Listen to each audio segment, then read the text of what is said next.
បងប្អូនដែលមានបញ្ហាតាក់ទងជាមួយនឹង Wi-Fi ដែលដើរស្រួលទេ router តាក់ទងជាមួយនឹង router ខាងក្រុមហ៊ុនគេដាក់ free យើងហ្នឹងបើសិនជាបងប្អូនប្រើយូរទៅវាមានបញ្ហាបងប្អូនអាចត្រឡប់មកប្រើតាក់ទងជាមួយនឹង router brand របស់ Marketing បាទហើយតាក់ទងជាមួយនឹងតម្លៃយើងមានចាប់ពីលេខកូដទូចរហូតដល់លេខកូដធំបងប្អូនអាចយកបានណាហើយអីវ៉ាន់មិនភ័យទេគឺតាក់ទងជាមួយអីវ៉ាន់ខាងយើងគឺមានការធានារយៈពេល3ខែអីវ៉ាន់ស្អាតហើយមានការតេស្តត្រឹមត្រូវបងប្អូនឃើញជាក់ស្ដែងឥឡូវខ្ញុំកំពុងតេស្តហើយបាទហើយយើងចូលឆែកមើលទាំងអស់បាទឆែកមើលតាក់ទងជាមួយនឹង RAM CPU វាអីហ្នឹងបាទចូលមើល port ចូលមើលអីហ្នឹងជាមួយដំណើរការដើរស្រួលអត់ហើយអីវ៉ាន់បងប្អូនអើយខ្ចីណាស់កាត់មកជើងនេះហើយមានចំនួនមិនច្រើនទេតែគាត់ថាចែកជូនថតចែកជូនបងប្អូនដែលមានតម្រូវការមិនថាជាងមិនថាសិស្សសាលាខាងនិស្សិតរៀនខាង IT ត្រូវការឧបករណ៍ network បាទអាចតាក់ទងខ្ញុំបានហើយវ៉ាន់បងប្អូនមើលនៅសល់ស៊ីលអេក្រង់ឡើយទេបងប្អូនអើយថ្មីនេះវ៉ាន់នេះខ្ញុំអត់តន់ជូតទេជាមួយជួសសម្បត្តិហើយជាមួយខ្ញុំវីដេអូចុងកតុយវីដេអូបងប្អូនឃើញវ៉ាន់នេះខ្ចីបងប្អូនជាមួយជូតហើយយើងរៀបចំវិកខ្ចប់បាទនេះលេខកូដ750កូដ GR3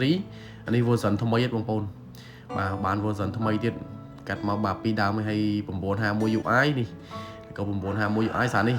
រៀងកាត់មករៀងបានរៀងច្រើនតែនៅមិនបានយូរបងប្អូនអីវ៉ាន់ស្អាតថ្មីចេះគឺ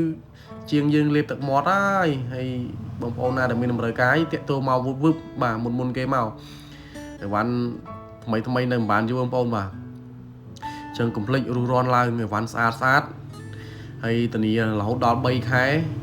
បាទអញ្ចឹងមិនងាយទេបងប្អូនបាទមិនមានអីវ៉ាន់មកទឹកណាធានាដល់3ខែទេយ៉ាងច្រើនគេធានាតែមួយអាទិត្យឬក៏មួយខែទេអញ្ចឹងបើសិនជាបងប្អូនមានតម្រូវការបងប្អូនអាចតាក់ទងបាទចូលក្នុង comment ឃើញលេខទូរស័ព្ទបាទបងប្អូន call មកតាមលេខក៏បានបងប្អូនបាទឆាតមកតាម page ក៏បាន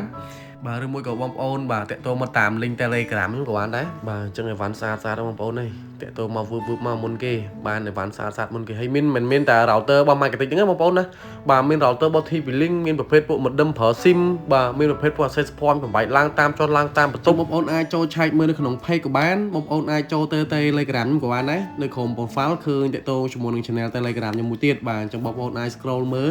មើលតាក់ទងជាមួយវ៉ាន់បាទអញ្ចឹងមានតម្លៃល្អសម្រាប់ជាងបាទមានតម្លៃល្អសម្រាប់សិស្សខាងនិស្សិតសិស្សសាលាបាទខាង IT ក៏ដូចជាអ្នកដែលត្រូវការអីវ៉ាន់យកទៅលក់បន្តអីបងប្អូនអាចតាក់ទងខ្ញុំបានបាទអីវ៉ាន់យើងមានច្រើនអញ្ចឹងអរគុណសម្រាប់បងប្អូនដែលទស្សនាវីដេអូនេះអរគុណច្រើន